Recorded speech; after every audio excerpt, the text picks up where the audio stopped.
1, 2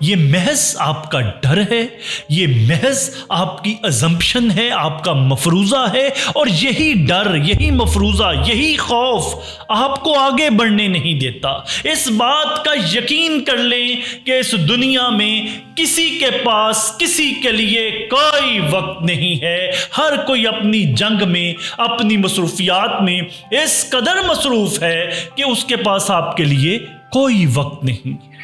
Thomas Edison کو تو آپ سب جانتے ہی ہیں۔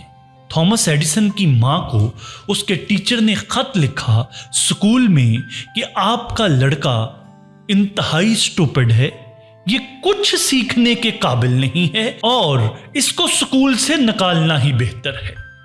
تھامس ایڈیسن کی ماں نے وہ خط لیا، پڑھا اور ایڈیسن سے یہ کہا کہ تمہارے ٹیچر کا یہ خط آیا ہے اور اس نے کہا ہے کہ تمہارا بچہ بہت بریلینٹ ہے، تمہارا بچہ بہت جینیس ہے، اتنا جینیس ہے کہ یہ سکول اس کو ہینڈل نہیں کر سکتا، اس لیے ہم تمہیں اب گھر میں ہی پڑھایا کریں گے۔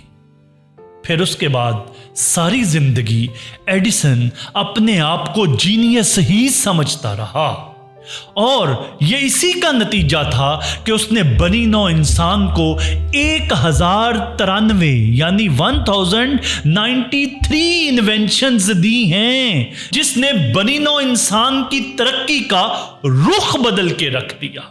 ذرا سوچیں، اگر ایڈیسن کی ماں نے اسے وہی بتایا ہوتا جو اس خط میں لکھا ہوا تھا تو شاید آج بنی نوع انسان بلب جیسی ایجاد سے محروم ہوتا۔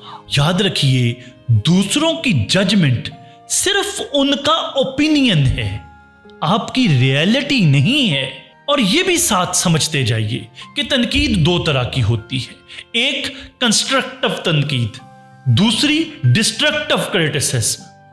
اچھا، اب یہاں ایک بات بڑے غور سے سمجھنے والی ہے، ہر تنقید کو اگنور کر دینا بھی درست نہیں اور ہر تنقید کو ایکسپٹ کر لینا بھی درست نہیں۔ یہ آپ نے اپنی کانشیس ایفرٹ سے یہ سمجھنا ہے اور سمجھنے کی کوشش کرنی ہے کہ کون سی تنقید برائے تنقید ہے اور کون سی تنقید برائے اصلاح ہے۔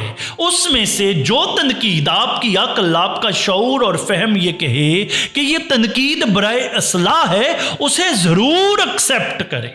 یاد رکھیے، ہر تنقید سننے والی نہیں ہوتی، جیسے میں نے کہا ہر تنقید سننے والی نہیں ہوتی، مگر ہر تنقید اگنور کرنے والی بھی نہیں ہوتی۔ تو پھر سوال یہ پیدا ہوا، کریں کیا؟ تو اس کے 2-3 بہت زبردست سولوشنز ہیں۔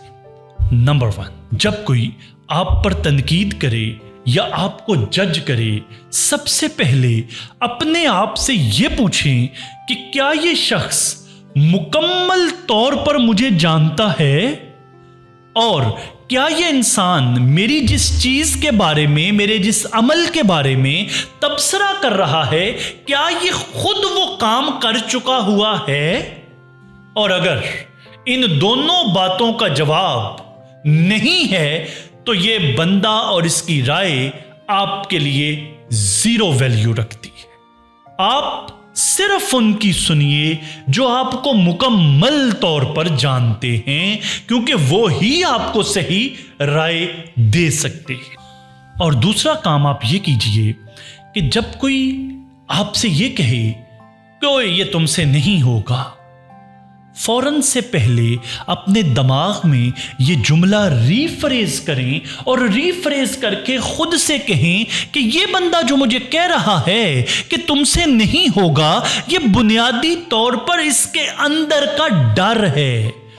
دراصل یہ اس سے نہیں ہوگا، دراصل یہ اس کا ڈر، اس کا فیئر، اس کا سیلف لمیٹنگ بلیف، یہ وہ میرے ساتھ شیئر کر رہا ہے۔ یہ مجھے کوئی سوچ سمجھ کے تبصرہ نہیں کر رہا، بلکہ اپنے فیئر کی بنیاد پہ مجھ سے کہہ رہا ہے کہ یہ تم سے نہیں ہوگا۔ یہ جملہ اس کے ڈر کی پیداوار ہے، اس کے خوف کی پیداوار ہے۔ اور اگر کوئی آپ سے یہ کہے کہ تم فیلئر ہو تو اپنے ذہن میں آپ یہ سوچیں اور اپنے دماغ کو آپ یہ پیغام دیں کہ یہ ان کا میرے بارے میں ادھورا خیال ہے، کیونکہ یہ میری مکمل کہانی نہیں جانتے، اور ویسے بھی اس وقت جس لمحے یہ بندہ یہ تبصرہ کر رہا ہے ابھی میری پوری کہانی لکھی نہیں گئی۔ جب پوری کہانی لکھی جائے گی تو فیصلہ ہوگا، اور تب فیصلہ ہوگا کہ میں کام سکسیسفل تھا یا میں فیلئر تھا۔ یہ بیچ رستے میں مجھے بتا رہا ہے کہ تم فیلئر ہو، کیونکہ یہ مجھے جانتا نہیں ہے، کیونکہ آپ وہ نہیں ہیں جو دوسرے آپ کے بارے میں سوچتے ہیں، آپ وہ ہیں جو آپ اپنے بارے میں سوچتے ہیں۔ اور تیسری بات، اپنے اندر اپنے غصے کو پالنا سیکھیں۔ آئی ایم ریپیٹنگ، اپنا غصہ، اپنی کمٹمنٹ، اپنا جنون اپنے اندر پالنا سیکھیں۔ دنیا کے کامیاب لوگوں میں ایک چیز کامن ہے، اور وہ کیا ہے کہ انہوں نے اپنے اندر اپنے پیشن کو مرنے نہیں دیا، انہوں نے تنقید کو فیول کی طرح استعمال کیا۔ اسٹیفن کنگ کا پہلا ناول 30 بار ریجیکٹ ہوا، اوپرا ونفری کو ٹی وی سے ریجیکٹ کر دیا گیا یہ کہہ کر کہ آپ کی پرسنالٹی ٹی وی کے قابل نہیں ہے۔